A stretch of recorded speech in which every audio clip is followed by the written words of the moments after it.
Hi, thanks for joining us today. We're always glad to have you. So, many of you know that I love volleyball. However, I have this terrible, embarrassing habit while I play that I just can't seem to shake off. Here's what it is. I'm about to spike, okay? And then I'm like jumping up and I'm in the air in this really cool position. And then right when I'm about to hit the ball, my mouth makes this really gross sound, and it's something along the lines of or ugh. And I can't stop it. Like when I do try to stop it, it comes out even louder. And sometimes after some of my games, I have friends that come up to me after and they're like, "Oh, hey Tim, I knew you were here because I heard you." And I'm just kind of like, "Oh, really? That's embarrassing." But I just kind of, accept it and just keep playing. But there was this one time we were playing this really good team, but one person on the other side, maybe he was having an off day or something, but he was kind of saying rude remarks about our team under his breath. Like we can hear it, but not enough to make a big deal out of it. So he'd be like, "Oh yeah, our setter is doing stuff wrong," or he'd make comments about my grunting, right? And there was this one rally, right? It was like really good rally, and then I hit the ball with the grunt, and he blocked it. And what he did after was he stood over me, and he flexed like this, and he screamed, "Ah!" like really loud. And I was like, what? And after that, I became so tilted. I lost my composure. I was like bitter and angry. I was making a bunch of unforced errors, and it wasn't a fun game anymore. And he did come to say sorry after, but as I was reflecting on the game later, I was asking myself, why do some people approach the game of volleyball in such like a friendly way and others in a bit of a more toxic way? And I think it really depends on the reason why someone plays the game. Like the reason why they play affects the way they play. Perhaps the pleasant people, maybe they play for friendships and health, and maybe like the love of the game and like technicality of the game. But maybe the less pleasant people, they play for lesser reasons, like letting out pent up anger, or they just want to show other people that they're better than everyone else. And that's just a wild guess, but that's my theory. The reason why someone plays volleyball changes their whole approach to the game. And I think it's a good revelation because the same would apply to life, wouldn't it? The reason why we live changes our whole approach to life. So today, I want to ask the biggest why question of life. Why do we live? In other words, what is the meaning of life? And that's a super daunting question, but we'll get through it today. Different people, they have different answers for this. Some people will be like, there's no way you can ever know, or maybe there's no reason or no purpose of life. And other people would be like, oh, it means what you make it to mean. But I think our Bible passage gives us a more satisfying answer. And it's an answer that motivates us to live a life that is meaningful and effective and enjoyable. Even the most mature Christian needs to apply this answer to their lives better. And here it is. What is the meaning of life? Well, the meaning of life is to glorify God and enjoy Him forever. There's a really good chance you've heard of this answer before because it's been around our Christian tradition for almost like 500 years now. But my goal today is to show how this answer is completely true and how it can change our lives for the better. Today we're starting a new series in Genesis. And Genesis is the first book of the Bible. And right there on the first page of the Bible, it tells you what the meaning of life is. You just kind of have to think like in ancient Hebrew. But join me as I read Genesis 1:26-28. Then God said, "Let us make mankind in our image, in our likeness, so that they may rule over the fish in the sea and the birds in the sky, over the livestock and all the wild animals, and over all the creatures that move along the ground. So, God created mankind in his own image. In the image of God, he created them. Male and female, he created them. God blessed them and said to them, "Be fruitful and increase in number. Fill the earth and subdue it. Rule over the fish in the sea and the birds in the sky and over every living creature that moves on the ground." And that's our Bible passage. We'll start with our first point. The meaning of life is to glorify God. Once in a while, as I'm scrolling through Facebook on my phone, I come across articles that say something along the lines of this. I'll be like, 15 everyday items you're using completely wrong, and obviously I'm gonna click it. And when I do, I'm usually mind blown, right? Some of them, they're more well known. For example, like Coke cans with the tabs. You're supposed to stick a straw through the tab so that it keeps it in place. But there are others that are more useful and I found pretty mind blowing. So here's some of them. Chinese takeout boxes were meant to be brought home and turned into paper plates. Who knew?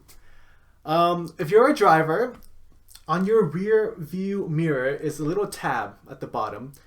And that tab is for, like, if someone behind you is high beaming you and like you're being blinded by it, you flip that tab and it does something that so that you can still see out the back window, but you're not affected by the light as much. That's pretty cool.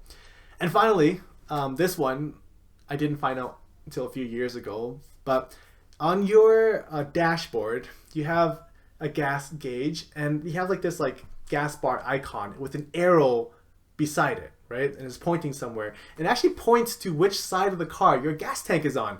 And that's helpful for like when you get a new car or when you're like renting and you're like, okay, that now I know. And these are like everyday things that we can often miss, right? But when we use it the way it was intended, it becomes a much better product. In a similar way, when we live the way we were created to live, it's the best life we can chase after, and the one that glorifies God the most. The Bible verse that we're zoning in on is verse 26. Then God said, "Let us make mankind in our image, in our likeness, so that they may rule over the fish in the sea and the birds in the sky, over the livestock and all the wild animals, and over all the creatures that move along the ground." So we're introduced to this super fascinating idea here, right? It says we're made in God's image, right? What does that even mean? Because I used to think it just meant God looked like a human, right? He had 2 eyes and 4 limbs and a nose and a mouth and whatever. But it's more than that. Right? It's much more than that. To get the gist of it, we have to first understand what an image was back then. Most often, an image was actually a statue of a god. Like, have you ever walked into an Asian restaurant and saw a statue of Buddha?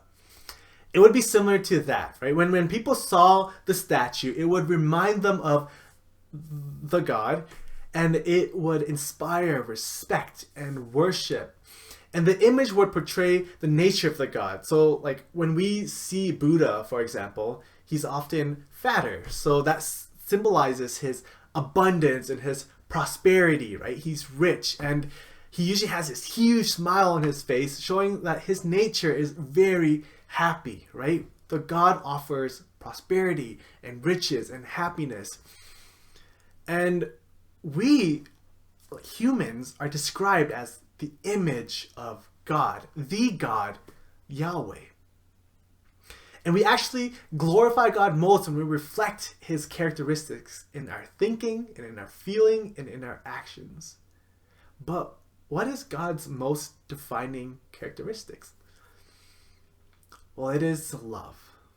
You probably could have guessed that. But we learn this in Exodus 34, where God shows Moses his glory, and we see that God's glory comes from the greatness of his love. And he tells us to love like him, because that's how we do our job as images of God. That's how we inspire respect and worship to God from us and from others.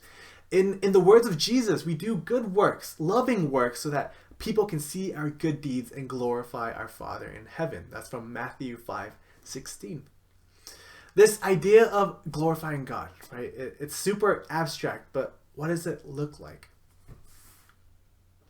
Well, we glorify God when the way we live as image bearers of God truly points to God. When our lives represent God, so that we, as well as those around us, can look at us and know the glory and the beauty and the love of God through who we are. All of us need to grow in love. And love isn't just this like that gooey feeling you feel towards other people. For me these days, love means trying to be more disciplined with my time. Right? I've been stuck in the habits of like reading Asian cartoons and playing mobile games, but that isn't done out of love. Like I kind of lie to myself and say, oh no, this is good self-care, keep it up. But if anything, it's actually done out of laziness, like an unwillingness to live, to do better things with my time. But to love means to live in a sacrificial way for those around me. The way we spend our time and energy is going to be the best way to love others, by being present, by being intentional. Our second point is the meaning of life is to enjoy God. And that's helpful for us. This idea of enjoyment. Everyone revolves life plans around pleasure, right? Whether it's enjoying something now or something later, even kids, right? So here are some life goals set out by kids that think that, they think would make them the happiest. So I like this one. For this kid, this is his plan to happiness. He writes, I'm 7. I want to be 8. Because obviously, 8-year-olds have a much better life than 7-year-olds. Here's a bucket list from another kid. What are 3 things you want to do in the future? 1, get a girlfriend. 2, kiss her. 3, rule the world. And here's my favorite one.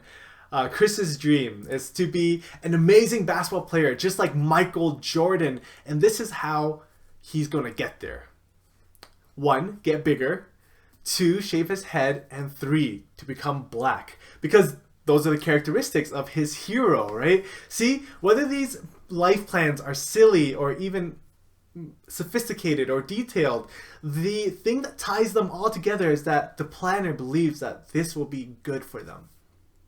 The best way to enjoyment and pleasure and happiness, that's what you plan for. And there's nothing wrong with that. But we need to know that God's plan is the best way to pursue happiness. See, in verse 28, it says this.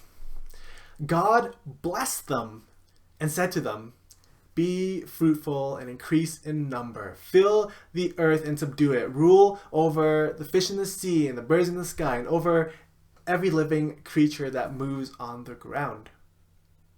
See, the first words spoken to people by God is a command.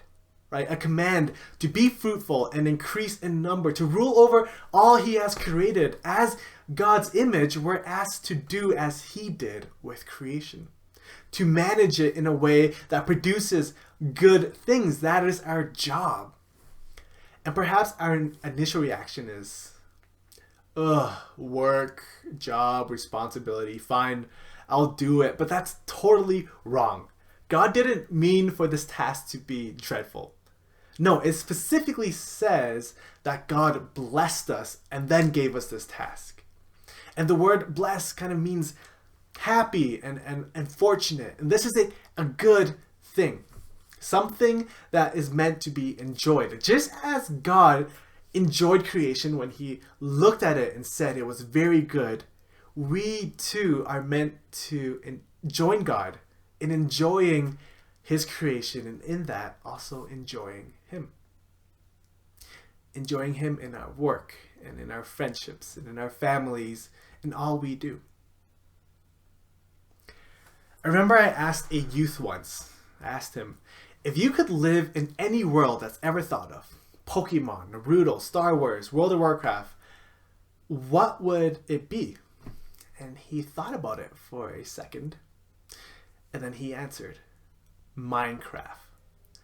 And I assume he said Minecraft because he thought that would be the most fun world to live in. And I found it hilarious because what is Minecraft? Minecraft is pretty much a very pixelated version of human beings increasing in number, filling and subduing the earth, ruling over creation, and making it awesome. So in a sense, us in real life, we're living out high quality Minecraft. It's meant to be fun and enjoyable. It's a blessing. God blesses us because he wants us to be happy with him, completely satisfied in him. When the Bible tells us to rejoice in the Lord always, that's not like this optional suggestion that we get to like take it or leave it. No, that's an instruction given to every Christian. But what does that look like? Well, this week I was actually super lucky to see it lived out. On Wednesday night, we had a Bible study, and coincidentally, it was actually about the image of God. But after our study was done, a few of us stayed behind to catch up. And Jess and Amanda up in Edmonton, they were sharing about their lives, right? And they were telling us stories upon stories of all the things that were going wrong in their life, right? They lost their TV, so what they do now is they sit on their couch and just stare at a blank wall. Their oven got child locked, and their favorite non-stick pan was in there, so they can't make the best eggs anymore because their pan was stuck in the oven. They're stressed from work, and they're just living this super rough sounding life. But the way they told us, it was actually full of laughter and joy, right? They laughed about what they did because they didn't have these things, right?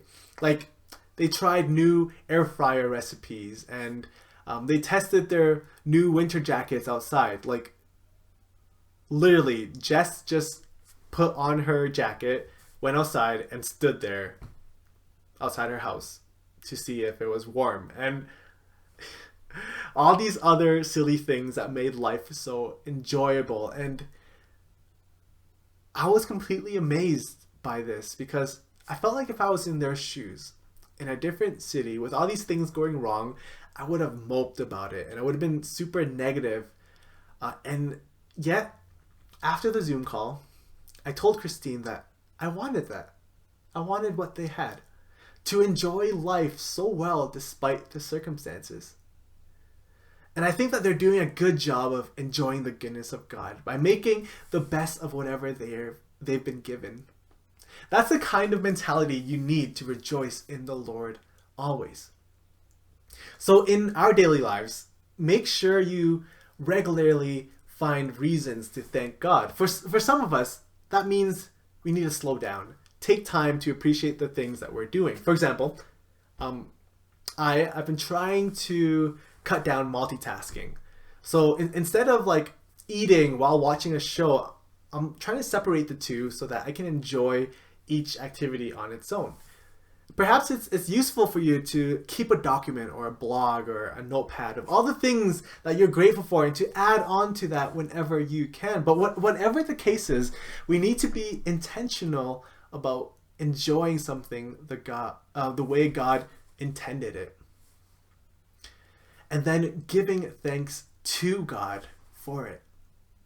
Because it's those who rejoice in the Lord who learn to trust him. And when the really hard times come, we can go through those hard times already trained to see the goodness of God the whole time. And we'll come out better for it. So far in our message, I made 2 points. The meaning of life is to glorify God, and the meaning of life is to enjoy God. Even though I made those 2 different points, they're actually 2 halves of the same coin. What does that mean? That means that we glorify God by actually enjoying him.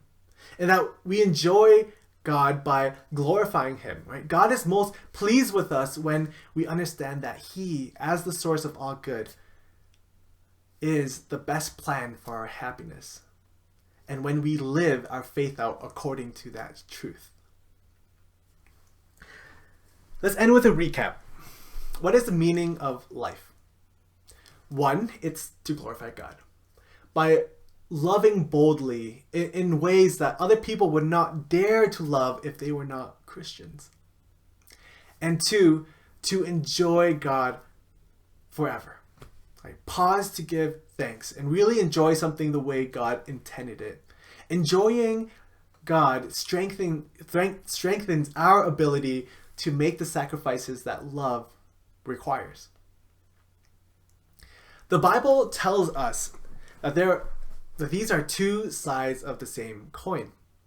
The most joyful life is where we love boldly and give thanks for God's gifts and seek the treasure that God promises.